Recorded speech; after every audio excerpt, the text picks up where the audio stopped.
दोस्तों आज हम बात कर रहे हैं भाग्योदय। सबका अलग अलग होता है ना, मतलब कौन से साल में किसका होता है, इस विषय पर बात करते हैं।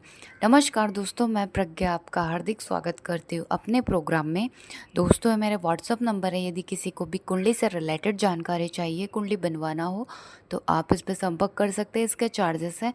और यदि मेरा प्रोग्राम आपको अच्छा लग रहा है तो लाइक करें, शेयर करें, प्लीज़ सब्सक्राइब जरूर करें। हम ये देखें कि जो हमारा भाग्य उदय यानी भाग्य के लिए हमें भाग्य भाव को देखना पड़ेगा, यानी नवम भाव। नवम भाव होता है, उसमें कौन सी राशि बनी है यानी कि कौन सा नंबर लिखा हुआ उसको देखना होता है। जैसे वहाँ पर 4 नंबर लिखा है, 4 नंबर यानी कि कर्क राशि। कर्क राशि यानी चंद्रमा। तो जो चंद्रमा का जो समय होता है 24 वर्ष में भाग्योदय माना जाता है, मतलब 24 वर्ष के बाद में। जैसे वहाँ पर 5 नंबर लिखा रहा है, 5 नंबर यानी सिंह राशि। सिंह राशि के स्वामी सूर्य होते हैं। तो 5 नंबर यानी कि 22 साल के बाद आपका भाग्योदय माना जाता है। यानी कि मंगल की राशि वहाँ पे बनी हुई हो, यानी 1 या 8 नंबर लिखा हुआ हो, तो यानी कि वर्ष आपकी जो आयु है उसके 28 वर्ष में आपका भाग्य उदय होगा या हो चुका है। इसके बाद हम बात करते हैं बुध की। बुध की जो राशियां हैं 3 और 6, मिथुन और कन्या। यदि ये नवम भाव यानी भाग्य भाव में बनी हुई है राशियां, तो जीवन के 32वें वर्ष में आपका भाग्योदय माना जाता है। गुरु का लिखा है यानी कि 9 और 12, यानी भाग्य भाव में 9 नंबर या 12 नंबर लिखा है, तो वर्ष के 16 जो आयु होती है 16 वर्ष की, उसमें भाग्योदय करते हैं। यानी कि सबसे पहले जो भाग्योदय करते हैं वो गुरु करते हैं, सबसे कम उम्र में। इसके बाद शुक्र की, यानी कि हम बात करते हैं तो 2 या 7 नंबर लिखा है, तो ये 52वें वर्ष में जो लेट करते हैं। वैसे अधिकतर लोग बोलेंगे 25वें वर्ष में भी, पर हम दोबारा बताएंगे कि 2 बार या 3 बार आपके लाइफ में बोल सकते हैं भाग्योदय होता है, वो कैसे होता है आगे बात करते हैं। इसके बाद आते हैं शनि के। शनि का जो लिखा है नंबर, यदि 10 नंबर या 11 नंबर लिखा है, यानी मकर और कुंभ राशि बनी हुई हो भाग्योदय में, तो वर्ष के 36 वर्ष की उम्र में भाग्योदय होता है। इसके साथ हम देखते हैं कि इस उम्र के बाद क्या होता है, सफलता मिलना स्टार्ट हो जाती है।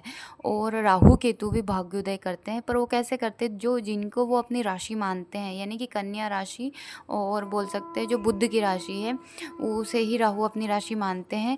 तो यहाँ कैसे पता चलेगा कि ये राहु, जैसे यहाँ पर भाग्य भाव में 6 नंबर लिखा रहा है, तो अब कैसे पता चलेगा कि बुध लीड कर रहा है या राहु लीड कर रहा है उस भाग्य भाव को।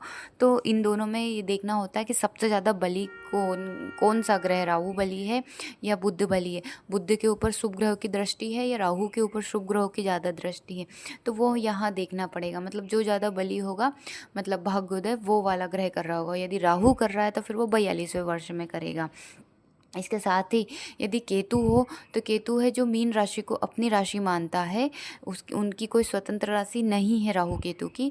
तो यदि यहाँ पे भी यही देखना होगा कि यदि गुरु की राशि मीन को मान रहा है, तो उन दोनों में से देखना होगा कौन ज़्यादा बली है।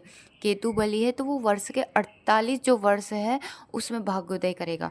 इसके साथ ही हम देखते हैं कि कब बोला था ना कि 2 बार भाग्योदय जीवन में होता है। तो जैसे भाग्य भाव के स्वामी गुरु हैं, वो शनि के घर में जाके बैठ जाते हैं, तो शनि का जो बोल सकते हैं भाग्योदय 36 वर्ष में हो रहा है। तो एक तो 16 वर्ष में गुरु के कारण होगा, दूसरा शनि के कारण 36वें वर्ष में दोबारा भाग्योदय होता है। मतलब गुरु जहाँ जाकर बैठे हैं शनि के घर में, तब दोबारा भाग्योदय माना जाता है। मानो लग्न में बैठ जाए तो ये एक 16 में तो हो ही चुका है, उसके बाद में 28वें वर्ष में दोबारा होगा, ठीक वैसे ही है। और इसके साथ ही हम देखें कि मानो शनि है और वो गुरु की राशि में जाकर बैठ गए हैं, लेट हो गए हैं, तो 36 वर्ष में होगा, और गुरु के कारण 16 वर्ष में, इसलिए इसको बोलते हैं दोबारा भाग्योदय होना। धन्यवाद दोस्तों।